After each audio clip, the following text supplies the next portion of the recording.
situation of political and environment is very rough and tough. Due to Election Commission has declared the tafsil of Troyadosh national election.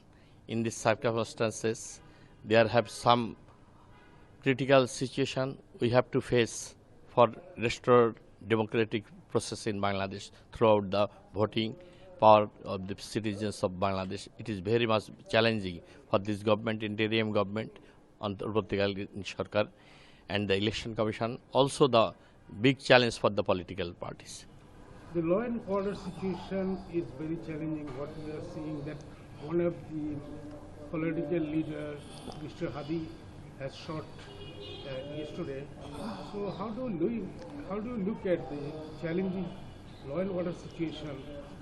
How to control and what are the major challenges for the peaceful election?